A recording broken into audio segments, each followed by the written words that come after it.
하나님의 말씀은 창세기 39장 7절에서 20절 말씀입니다. 창세기 39장 7절에서 20절 말씀입니다. 여러분하고 저와 함께 교독하도록 하겠습니다. 그 후에 그의 주인의 아내가 요셉에게 눈짓하다가 동침하기를 청하니 요셉이 거절하며 자기 주인의 아내에게 이르되 내 주인이 주입안의 모든 소유를 간섭하지 아니하고 다 내 손에 위탁하였으니 이 집에는 나보다 큰 이가 없으며 주인이 아무것도 내게 금하지 아니하였어도 금한 것은 당신뿐이니 당신은 그의 아내임이라. 그런즉 내가 어찌 이 큰 악을 행하여 하나님께 죄를 지으리이까. 여인이 날마다 요셉에게 청하였으나 요셉이 듣지 아니하여 동침하지 아니할 뿐더러 함께 있지도 아니하니라. 그러할 때에 요셉이 그의 일을 하러 그 집에 들어갔더니 그 집 사람들은 하나도 거기에 없었더라. 그 여인이 그의 옷을 잡고 이르되 나와 동침하자. 그러나 요셉이 자기의 옷을 그 여인의 손에 버려두고 밖으로 나가매 그 여인이 요셉이 그의 옷을 자기 손에 버려두고 도망하여 나감을 보고 그 여인의 집 사람들을 불러서 그들에게 이르되 보라, 주인이 히브리 사람을 우리에게 데려다가 우리를 희롱하게 하는도다. 그가 나와 동침하고자 내게로 들어오므로 내가 크게 소리 질렀더니 그가 나의 소리 질러 부름을 듣고 그의 옷을 내게 버려두고 도망하여 나갔느니라 하고 그의 옷을 곁에 두고 자기 주인이 집으로 돌아오기를 기다려 이 말로 그에게 말하여 이르되 당신이 우리에게 데려온 히브리 종이 나를 희롱하려고 내게로 들어왔으므로 내가 소리질러 불렀더니 그가 그의 옷을 내게 버려두고 밖으로 도망하여 나갔나이다. 그의 주인이 자기 아내가 자기에게 이르기를 당신의 종이 내게 이같이 행하였다 하는 말을 듣고 심히 노한지라. 이에 요한의 주인이 그를 잡아 옥에 가두니 그 옥은 왕의 죄수를 가두는 곳이었더라. 요셉이 옥에 갇혔으나.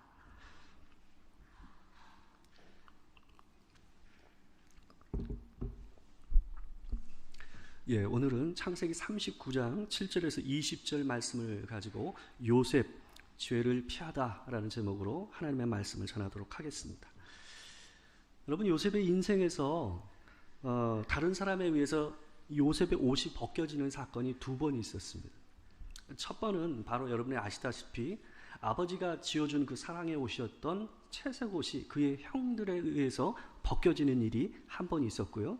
두 번째는 오늘 본문에 나오는 바로 보디발의 아내에 의해서 자기의 옷이 벗겨지는 사건이 바로 오늘 본문에 나옵니다.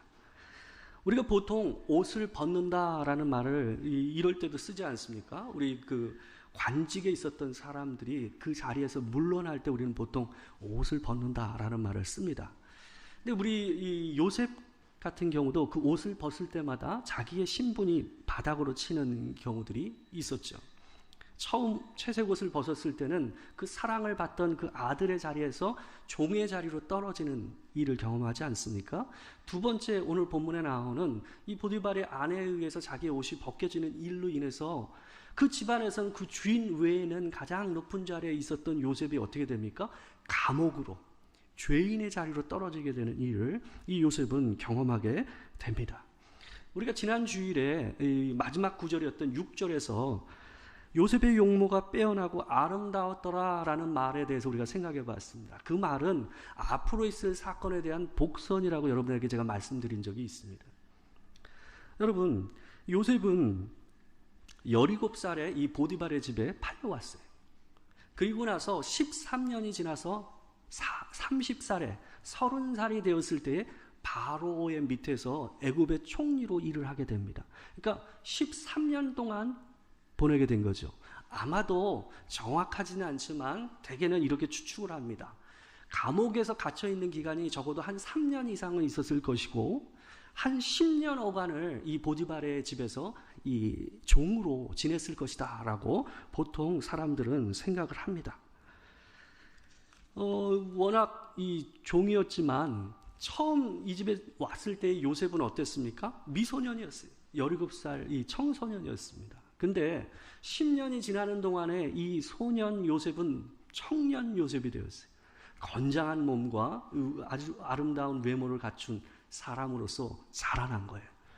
여러분, 더군다나 요셉이 일을 너무 잘하지 않았습니까? 똑똑하고 야무지게 뭔가를 하나 하면 끝내주게 일을 해냈어요.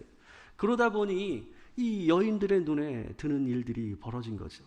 그 여인들 가운데서도 특별히 이 주인의 아내였던 보디발의 아내가 이 청년 요셉을 보면서 이전과 다른 감정을 갖게 된 겁니다. 아마 남자로 보이기 시작한 것 같아요. 그래서 이 요셉에게 이 여인이 눈짓을 하기 시작했어요. 마음을 표현하기 시작한 거죠. 사인을 보낸 겁니다. 우리 본문 7절 한번 같이 한번 읽어보도록 하겠습니다. 자, 시작. 그 후에 그의 주인의 아내가 요셉에게 눈짓하다가 동침하기를 청하니, 처음에는 눈짓을 했는데 요셉이 반응을 하지 않는 거예요. 그래서 직접 명령을 합니다. 오늘 우리 개역 개정판에는 동침하기를 청하니라고 되어 있지만 솔직히 이 표현은 종과 주인 사이의 말로는 어울리지 않는 표현입니다. 본래 이 본문 직역을 하게 되면 원문상에도 어떻게 되어 있냐면 아주 단순하고 분명하게 명령을 내리고 있어요. 그 말은 이 여자가 요셉을 향해서 굉장히 큰 자신감을 가지고 있었다라는 걸 표현해 주는 거예요. 직역을 하면 어떻게 되냐면요, 나랑 동침하자라고 되어 있어요. 그러니까 매우 분명하면서 또렷하게 단순하게 명령을 내린 거죠. 아마 이 여자는 이 요셉이 자기의 청에 대해서, 자기의 명령에 대해서 거부하리라고는 전혀 생각을 못했던 것 같아요. 왜 그러겠습니까? 여주인이 남종에게 내리는 명령에 쉽게 거부할 수 있겠습니까? 그 이후에 당할 일을 생각한다면 쉽게 거부하기가 어려웠을 겁니다. 뿐만 아니라 두 번째는, 여러분, 이 여자는 귀분이었어요. 아마 이 바로의 경호대장의 아내였기 때문에 상당한 미모가 있었을 것이고, 이 요셉이 함께하고 있었던 주변에 있던 여종들과는 다른 향치가 났을 거고, 이 풍모가 어땠겠습니까? 입은 옷과 모든 부분에서 그가 접했던 여자하고는 전혀 다른 여인이었을 거란 말이에요. 아주 아름다운 여인이었을 가능성이 높습니다. 근데 그런 자신을 이 남종이 거부하리라라고 생각을 전혀 못한 거죠. 당연히 자기의 명령을 따라 이 청년 요셉이 반응하리라라고 생각했던 것 같아요. 근데 이 여자의 자존심이 무너지는 일이 일어납니다. 우리 본문 8절에서 9절 말씀 우리 같이 한번 읽어보겠습니다. 자, 시작. 요셉이 거절하며 자기 주인의 아내에게 이르되, 내 주인이 집안의 모든 소유를 간섭하지 아니하고 다 내 손에 위탁하였으니 이 집에는 나보다 큰 이가 없으며 주인이 아무것도 내게 금하지 아니하였어도 금한 것은 당신뿐이니 당신은 그의 아내임이라. 그런즉 내가 어찌 이 큰 악을 행하여 하나님께 죄를 지으리이까. 요셉이 이 여주인의 명령에 단호하게 거절을 합니다. 요셉이 거절하는 이유를 두 가지로 오늘 본문에서 기록하고 있습니다. 첫째는 뭐냐 하면 그의 주인 보디발이 자기에게 베푼 신의와 은혜를 자기가 저버릴 수 없다라는 거예요. 여러분, 요셉은 이 보디발의 집에 들어온 날부터 어땠어요? 특혜를 입고 살았어요. 제가 말씀드린 대로 처음 들어오면 바깥에서 그 험한 일부터 배우면서 한 단계 한 단계 올라왔어야 되는데 이 친구는 들어오자마자 뭐 어떻게 했어요? 좋은 자리를 꿰찼어요. 아주 편한 요직을 꿰찼어요. 그러면서 시간이 지나면서 일하는 모습을 보더니 이 주인이 어떻게 했습니까? 그를 자기의 수행원으로 삼았어요. 따라다니면서 정말 여러 가지 큰 일들을 보고 배울 수 있도록 키운 거예요. 그러고 나서 조금 더 크자 그 집안일의 모든 것을 맡기고 간섭하지도 않았다라고 얘기하지 않았습니까? 여러분, 그만큼 그 집에서는 그 주인 두 사람 외에는 요셉보다 높은 사람이 없을 만큼 요셉은 큰 위치에 있었고 또한 누릴 것을 누릴 만큼 살고 있었어요. 그런데 그 큰 은혜를 내게 베푼 그 주인을 자기가 어떻게 배신할 수 있느냐 하는 게, 그거는 사람의 도리가 아니다 하는 게 요셉의 말이에요. 두 번째로, 요셉이 또 한 가지 자기가 당신의 명령에 따를 수 없는 이유에 대해서 얘기하는 게 또 한 가지가 있어요. 그게 뭐냐 하면 이 일이 단순히 주인에게 할 도리를 저버리는 것뿐만 아니라 자기가 믿는 하나님 앞에서 자기가 죄를 범하는 일이라고 고백하는 거예요. 여러분, 모든 죄는, 여러분과 제가 범하고 있는 모든 죄는 쌍방향으로 나아간다는 것을 기억하셔야 돼요. 단순히 어떤 죄가 자기 안에서 자기에게만 영향력을 미치는 죄는 없어요. 모든 죄는 사람과 사람 사이에서 이 사회 안에서 벌어져요. 그렇기 때문에 이 죄들은 항상 어때요? 나하고 직접적으로 관계 있는 사람뿐만 아니라 나하고 아무 관계가 없는 것 같은 사람들에게도 우리의 죄는 뭐예요? 영향력을 미칩니다. 마치 파도가 물결을 한 단계 한 단계 올려가듯이 죄는 물결을 일으키면서 내 주변에 있는 내가 아는 사람과 모르는 사람에게까지 어때요? 영향력을 미쳐서 흘러가는 게 죄의 특성입니다. 여러분, 욕심을 채우기 위해서 우리가 어떻게 합니까? 남의 것을 탐합니다. 내 안에 있는 음란한 마음과 이 음욕을 채우기 위해서 내게 허락되지 않은 여인과 남자를 탐하는 마음이 우리 안에서 있습니다. 여러분, 우리가 홀로 음란한 영상물을 본다고 생각해 봅시다. 음란한 영상물을 나 혼자 보는 그 행위 자체도 어떻습니까? 그 음란한 일을 통해서 돈을 버는 자들에게 격려를 하고 돈을 보태주는 일을 하는 일인 거예요. 그러니까 여러분과 제가 하는 홀로 골방에서 행하는 죄된 일이라 할지라도 그 모든 죄는 결국은 어떻습니까? 이 사회 안에 물결로 쳐서 영향력을 미치는 결과를 낳는다라는 거예요. 여러분, 사람뿐만 아니라 죄는 또 하나 특성을 가지고 있습니다. 죄는 또 하나의 방향으로 나아갑니다. 모든 죄는 하나님께 행하는 겁니다. 내가 하는 거짓말도, 내가 하는 음란한 행동도, 도둑질도, 폭력적인 행동도 모두 하나님 앞에서 하나님을 향한 행동이라는 거예요. 여러분, 누군가가 우리의 자녀들과 내 소유된 자동차를 발로 차거나 함부로 행한다고 생각해 봅시다. 그럼 여러분이 어떨까요? 기분이 좋겠습니까? 안에서 분노가 일어나죠. 왜 그럴까요? 내 소유물은, 내게 속한 것들은 나를 대신하는 거예요. 그렇기 때문에 누군가가 내게 속한 것들을 함부로 대우하는 것은 뭐 하는 걸로 느껴질까요? 나를 함부로 대우하는 걸로 느껴집니다. 여러분, 하나님이 창조하신 세상에서 우리가 범하는 모든 죄는 하나님을 향한 죄라는 것을 항상 기억을 하셔야 됩니다. 우리가 바람을 피우는 대상도 하나님의 창조물이고, 우리가 사기를 치거나 거짓말하는 대상도 하나님의 창조물입니다.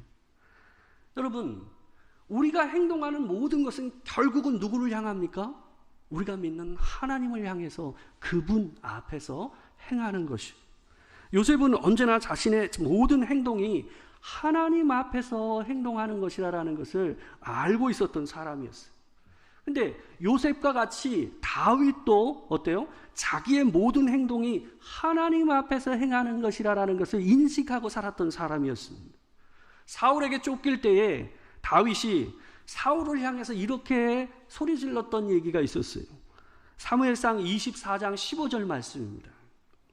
우리 같이 한번 읽어볼까요? 자, 시작. 그런즉 여호와께서 재판장이 되어 나와 왕 사이에 심판하사 나의 사정을 살펴 억울함을 풀어주시고 나를 왕의 손에서 건지시기를 원하나이다 하니라. 여러분, 이 말은 어떤 때에 한 거냐 하면 사울을 죽일 수 있는 기회가 있었잖아요. 굴 안에서, 어두운 굴 안에서 사울이 자기의 일을 보기 위해서 들어왔어요. 근데 그때 죽일 수 있었지만 살려줬어요. 그냥 갔잖아요. 떠나고 있는 사울을 향해서 소리 질러서 다윗이 하는 말이에요. 뭐라고 하는 거예요? 이 사람이 자기가 죽일 수 있는 권한이, 이 권리와 형편이 되었음에도 불구하고 죽이지 않은 이유가 뭐라는 거예요? 하나님께서 우리 사이에 재판관이 되신다는 거예요. 하나님께서 이 일과 관계해서 하나님이 보고 계시기 때문에 하나님이 그 일을 하실 거라는 것을 얘기하고 있는 거예요. 그러니까 사울이 내게 행동하는 것도, 내가 사울에게 행한 은혜도, 그 모든 것을 하나님 앞에서 하고 있다는 것을 고백하는 말이 바로 24장 15절 말씀인 거예요. 여러분, 그런데요, 이제 반대 입장이 되어서 다윗이 자기의 죄를 고백하면서 시편 51편 3절과 4절에서 이렇게 고백합니다. 여러분 아시다시피 다윗이 우리아의 아내였던 밧세바를 강간했잖아요. 그리고 우리아를 죽을 수 있도록 만들어버렸잖아요. 그런 가운데서 죄를 고백하며 하나님 앞에 쓴 시가 바로 시편 51편이었어요. 같이 한번 읽겠습니다. 3절과 4절입니다. 자, 시작. 무릇 나는 내 죄가를 아오니 내 죄가 항상 내 앞에 있나이다. 내가 주께만 범죄하여 주의 목전에 악을 행하여 싸우니 주께서 말씀하실 때에 의로우시다 하고 주께서 심판하실 때에 순전하시다 하리이다. 여러분, 다윗은 우리아의 아내 밧세바를 강간한 죄를 범한 후에 하나님 앞에서 자기의 죄를 가지고 선 자신을 고백하고 있어요. 그는 내가 주께만 범죄하였다라고 얘기하고 있어요. 여러분, 이 말은 뭐냐면 자기가 우리아에게 밧세바에게 범한 죄가 없다라는 얘기가 아니에요. 내가 우리아와 밧세바 앞에서 행한 이 모든 죄가 하나님 앞에서 내가 행한 행동이었다라는 것을 고백하는 거예요. 그분 앞에서 내가 행동한 것이라는 것을 얘기하고 있는 거예요. 그래서 그는 주의 목전에, 눈 앞에서, 목전에가 눈 앞에서 아닙니까? 목전에 악을 행하였다라고 오늘 본문에서 얘기하고 있는 거예요. 여러분, 우리가 하는 모든 죄든 행동은 모두 하나님의 눈 앞에서 그분에게 행하는 것임을 우리가 기억하십시오. 이런 분명한 의식이 있었기 때문에 요셉이 죄를 피할 수가 있었던 것입니다. 여러분, 기억하십시오. 죄는 이길 수 있는 게 아니에요. 뭘 모르는 사람들이 자기의 성결을 자신하는 경우가 있습니다. 여러분, 죄는 이기고 견딜 수 있는 것이 아닙니다. 죄를 짓지 않기 위해서 피할 수 있는 방법은 오직 하나예요. 죄를 안 지을 수 있는 방법 딱 하나예요. 뭐예요? 죄를 지을 수 있는 자리를 피하는 거예요. 여러분, 10절을 보십시오. 10절을 보게 되면 여주인은 요셉에게 날마다 그 이후에 뭐 했어요? 처음 자기가 얘기했던 나와 동침하자는 얘기를 한 이후에 거부하자 날마다 요셉을 힘들게 했어요. 유혹을 했어요. 그래서 요셉이 행동한 게 뭡니까? 그 여인하고 함께 있는 자리를 계속 피했어요. 그 여자의 얘기하는 것에 응하지 않았을 뿐만 아니라 중요한 건 뭐예요? 뒤에 뭐라고 되어 있어요? 함께 하지도 아니하여더라. 피한 거죠. 그래서 요셉이 자기를 지킬 수가 있었던 거예요. 나중에 자기의 몸과 자기 옷을 붙잡는 이 여인에게서 어떻게 했습니까? 그때도 자기가 그 옷을 벗어서 던져주고 그 자리를 피해서 도망 나왔기 때문에 요셉이 그 음란한 죄를 범하지 않을 수 있었던 거예요. 여러분, 죄는 피하는 거지 이겨내는 게 아닙니다. 여러분, 그런 사람과 그런 환경과 그런 모임을 피하는 것이에요. 그래야 죄를 안 지을 수가 있어요. 그것 말고는 죄를 줄일 수 있는 방법은 없어요. 여러분, 근묵자흑이라고 했어요. 예전에 한번 말씀드린 적이 있습니다. 여러분, 근묵자흑이라는 게 뭡니까? 여러분 아시다시피 먹을 가까이 하면 검은 것이 묻는다라는 거예요. 견물생심이라고 했습니다. 여러분, 앞에 물건을 계속 보게 되면 그 물건을 탐하게 된다라고 얘기했어요. 여러분, 쇼핑을 좋아하는 사람이 홈쇼핑을 자꾸 보는 걸 즐긴다고 생각해 보세요. 그리고 백화점에 가는 것을 즐기는 사람이 백화점을 계속 갔다고 생각해 보세요. 그런 사람들은 뭐냐 하면 눈으로만 보는 거라고 얘기를 해요. 자기가 그냥 보는 거야, 즐기는 거야 라고 얘기를 해요. 근데 안 살까요? 그 절제하기 어렵지 않습니까? 여러분, 마음이 있으니 가까이 하는 거고 가까이 하니 그런 행동을 하게 되는 거예요. 여러분, 사람이 자기 안에 들어온 죄를 제어하기는 힘들어요. 저도 마찬가지예요. 마음 안에 음란한 생각과 그 음란한 그거를 꿈꾸는 마음이 또아리를 들고 들어오기 시작하면 그때는 힘들어요. 그 전에 자기가 피해야 돼요. 그럴 수 있는 환경을 만들지 말아야 돼요. 여러분, 보디발의 아내도 그랬어요. 피하니 더 잡고 싶었던 거예요. 여러분, 그래서 어느 날 나를 잡았어요. 여러분, 요셉이 일을 하기 위해서 집에 들어왔는데 여주인 말고는 아무도 없었다라고 오늘 본문에 나와요. 근데 여러분, 이런 일은 일부러 만들지 않는 이상은 이런 일이 일어나지 않아요. 여러분, 어떻게 여주인 혼자 남겨두고 모든 집안의 종들이 나갈 수가 있냔 말이에요. 그런 일은 있을 수가 없어요. 주인이 항상 명령할 여종 한 명은 옆에 있기 마련이란 말이에요. 이 말은 뭐냐 하면 이 여자가 이 환경을 만든 거예요. 왜 그랬냐 하면 사람들이 있어서 이놈이 자꾸 나를 거부하나 싶었던 거예요. 사람들을 의식해서 자꾸 피하나라고 생각했던 거예요. 그래서 어떻게 한 거예요? 모든 사람을 다른 일을, 바깥에 있는 일을 하게 하고 요셉이 들어오자 그에게 몸을 던진 거예요. 그리고 그 옷을 잡아 당긴 거예요. 여러분, 그런데 요셉이 어떻게 했습니까? 그 옷을 벗어서 주고 자기는 바깥으로 뛰어나가 버렸어요. 여러분 생각해 보세요. 그전에는 핑계거리가 있었어요. 얘가 사람들이 있어서 나를 받아들이지 않는 거구나 하면서 자기 자존심을 지킬 수가 있었어요. 근데 이제는 어때요? 어떤 사람도 있지 않는데도 불구하고 자기의 요청을 어때요? 거부하는 거예요. 어떻게 됐을까요? 이 여인 앞에서 여인은 어떤 걸 느낄 수밖에 없었을까요? 자존심이 완전히 무너지고 수치심은 말할 수 없었을 것입니다. 그래서 이 여인이 이렇게 합니다. 집에서 일하는 다른 종들을 불러 모아요. 그리고 이렇게 말을 해요. 우리 14절과 15절입니다. 같이 잘 보시고 읽어보겠습니다. 자, 시작. 그 여인의 집 사람들을 불러서 그들에게 이르되 보라, 주인이 히브리 사람을 우리에게 데려다가 우리를 희롱하게 하는도다. 그가 나와 동침하고자 내게도 들어오므로 내가 크게 소리 질렀더니 그가 나의 소리 질러 부름을 듣고 그의 옷을 내게 버려두고 도망하여 나갔느니라 하고. 여러분, 이 여자의 말을 자세히 보면 두 가지가 눈에 띕니다. 요셉을 뭐라고 표현합니까? 히브리 사람이라는 표현을 쓰고 있어요. 이건 무슨 의도가 있냐 하면 다른 종들과 요셉을 분리하는 거예요. 요셉이 외국인 노동자라는 것을 이 종들에게 되새겨 주는 거 있어요. 그리고 뿐만 아니라 뭐라고 그러냐 하면 다른 종들과 자기를 뭐라고 지칭을 하냐면 우리라고 표현하고 있어요. 의도적으로 이 여자가 뭘 하는 거예요? 편가름을 하고 있어요. 그렇게 표현을 일부러 하고 있는 거예요. 그래서 자기가 당한 수치가 우리 모두의 수치라고 표현하고 있는 거예요.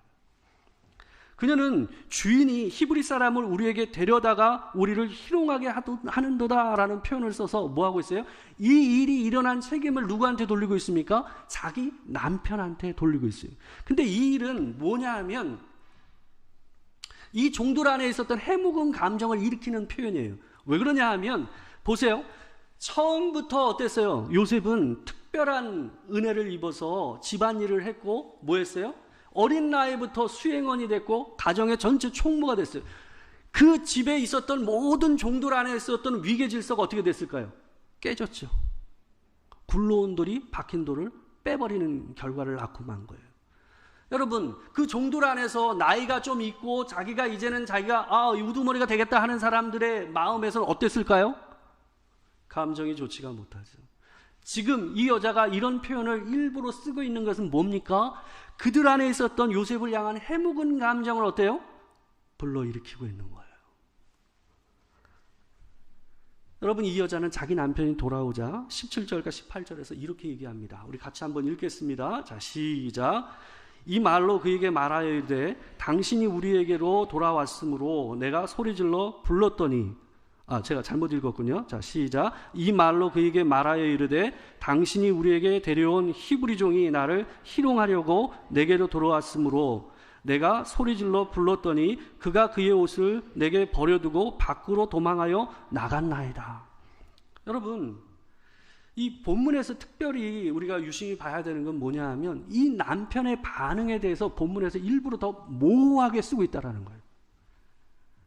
여러분, 남편은 화를 내요. 이 여인의 말을 듣고 화를 내요. 근데 이 화가 자기 아내 때문에 화가 난 건지 요셉 때문에 화가 난 건지가 애매해요. 19절과 20절 말씀을 제가 한번 읽어보겠습니다. 한번 보십시오. 그의 주인이 자기 아내가 자기에게 이르기를 당신의 종이 내게 이같이 행하였다 하는 말을 듣고 심히 노한지라. 이에 요셉의 주인이 그를 잡아 옥에 가두니 그 옥은 왕의 제수를 가두는 곳이었더라. 요셉이 옥에 갇혔으나. 여러분, 보디발은 자기 부인이 자신을 탓하는 듯한 표현, 바로 당신의 종이 내게 이같이 행하였다라는 말이 화가 났어요. 자기에게 책임을 돌리는 이 말 앞에 자기가 화가 치밀어 올랐던 거예요. 여러분, 근데 이 보디발이 이해하기 쉽지 않은 행동을 합니다. 뭐냐 하면 그 당시 법으로 하면 자유인이라 할지라도 강간을 범하면 사형에 처해졌어요. 근데 요셉은 뭐였습니까? 종의 신분이었고 이 바로의 경호대장의 부인을 강간한 걸로 드러나는 상황 가운데 있었어요. 근데 이 보디발이 어떻게 합니까? 요셉을 때리지도 않고 죽이지도 않고 어떻게 해요? 정치범들이 있는 감옥에 요셉을 가두는 거예요. 여러분, 이건 뭐였을까요? 보디발이 안 거예요. 보디발은 요셉이 그럴 사람이 아니라는 걸 분명히 알았어요. 자기 아내도 알았어요. 그래서 요셉을 죽이지 않고 감옥에 가둔 거예요. 왜요? 아니, 자기 아내 편을 들 수밖에 없잖아요. 안 그러면 집안이 망신 아니겠습니까? 그래서 이렇게 요셉을 감옥에 가두는 겁니다. 여러분, 죄를 피하다 자기의 누명을 쓴 요셉의 인생이 어떻습니까?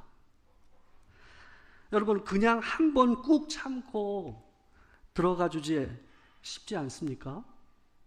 여러분, 근데 만약에 요셉이 한 번 그 여자와 그런 관계를 맺었다고 생각해 봅시다. 그 여자가 한 번으로 끝냈을까요? 아마 제가 봤을 때는 그 여자의 종으로 살게 됐을 겁니다. 종으로 살아도 하나님 앞과 사람 앞에서 지킬 것을 지키고 사는 삶은 자유로운 삶이에요. 여러분, 내가 내 인생에서 소중한 것을 위해서 내 어떤 것을 내주고도 지켜야 할 것이 있는 삶은 뭐예요? 고귀한 삶입니다. 내 인생에 어떤 것을 내가 손해를 보고서라도 내가 지켜야 할 것이 있는 인생은 아름다운 삶. 그 삶 자체가 하나님 앞에서 어때요? 예배라는 것을 기억하시기 바랍니다. 여러분, 마가복음 10장 29절에서 30절 말씀을 보게 되면 예수님께서 헌신한 제자들을 향해서 이렇게 얘기하셨어요. 같이 한번 읽어보겠습니다. 자, 시작. 예수께서 이르시되 내가 진실로 너에게 이르노니 나와 복음을 위하여 집이나 형제나 자매나 어머니나 아버지나 자식이나 전토를 벌인 자는 현세에 있어 집과 형제와 자매와 어머니와 자식과 전토를 100배나 받되 박해를 겸하여 받고 내세에 영생을 받지 못할 자가 없느니라.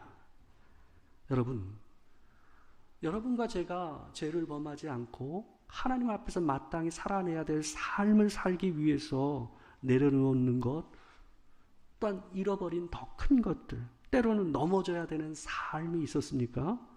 하나님께서 그것을 보상해 주시겠다라고 얘기하고 계십니다. 여러분, 우리가 인생 안에서 마땅히 지켜야 될 것을 지키기 위해서 견뎌내야 되는 고난과 어려움에 대해서 하나님은 반드시 기억하고 계십니다. 그것을 아름답게 보시고 그것을 보상해 주시는 하나님인 줄 믿습니다.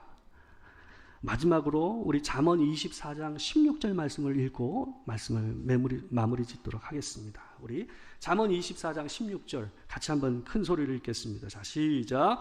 대저 의인은 7번 넘어질지라도 다시 일어나려니와 악인은 재앙으로 말미암아 엎드려지느니라. 하나님께서 우리 인생에서 여러분이 지켜야 될 것을 위해서 넘어질지라도 하나님께서 다시금 여러분의 인생을 세우셔서 더 크신 은혜의 길로 이끌어 주실 줄 믿습니다. 또 한 주를 사실 때에 하나님께서 주신 말씀을 따라 지키시고 죄를 피하고 사시는 여러분과 제가 되길 주의 이름으로 축원합니다. 기도하겠습니다. 사랑하는 주님, 요셉이 자기의 인생이 하나님 앞에 있음을 늘 기억함으로 죄를 피하고 오롯이 하나님 앞에서 의를 선택하는 삶을 위해서 자기에게 주어졌던 권한과 자리와 또 넉넉함과 풍요로움을 내놓을 수 있었던 것이 하나님 앞에서 예배였음을 우리가 봅니다. 하나님, 우리가 인생을 살면서 때로는 다가오는 많은 유혹들과 갈등 앞에서 하나님 주저없이 하나님의 길을 선택하게 하시고 때론 그 길을 선택하면서 당하는 어려움과 손해가 있더라도 반드시 주께서 우리를 더 높은 곳으로 더 합당한 것으로 배로 채워주실 줄 믿는 믿음으로 사는 우리가 되게 하여 주시옵소서. 지금은 우리 주 예수 그리스도의 은혜와 아버지 하나님의 크신 사랑과 성령의 교통하심이 진실로 하나님 앞에서 의를 선택하고 죄를 피하여 하나님의 의를 이루는, 하나님의 나라를 이루는 그 일을 소망하고 살기를 바라는 이 자리에 있는 모든 도톨교회 성도들과 함께하지 못한 우리 형제들을 위해, 자매들을 위해 지금으로부터 영원토록 함께하시기를 축원하옵나이다. 아멘.